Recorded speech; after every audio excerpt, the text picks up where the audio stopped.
Ha, o da ne ağlayan kızı sen idi.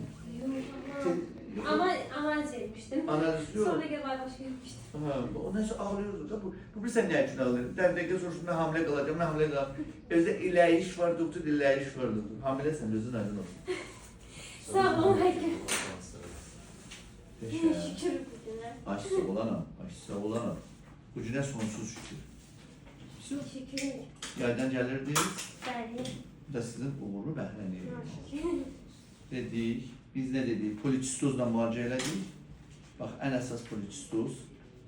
Özün hər şeyi gözəl gördün. Fidan, LH 18. Poliçistozla. Ama demiştim hamile olacaksınız Allah'ın izniyle. Bu da hamilelik şartınız. Yok, geçtiniz. Bize sözünüz. Bize nasıl kaldınız? Elbette ki. Birinci Allah sonra da siz Hakkı. Əvvəl Allah, hər yerdə əvvəl Allah. Allah kömək Sizin səsinizi video edirdi, yüzünüz düşmürdü. Necə də bilirsiniz paylaşın. Qoyursunlar ki, poliçistoz özü hamilə qalıb, ay qardaş. Sevinç Süleymanova. Özdə Natiq qızı. Oo. İnşallah.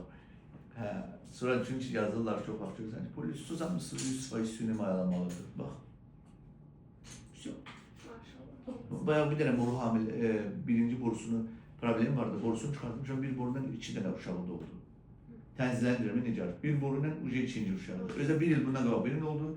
Bir il ondan qabaq borusunu çıxartdı. Bir il sonra birinin oldu. Bir il sonra da bu gün birinin oldu. 3 ildə yazıq qızı, ildə bir dəfə kəsirik. Şükür. Zaten çok xeyirli ya. Bəli, şükür. Şükür. Hakim, nə qədərdir ki, olar? Deyəcəksən.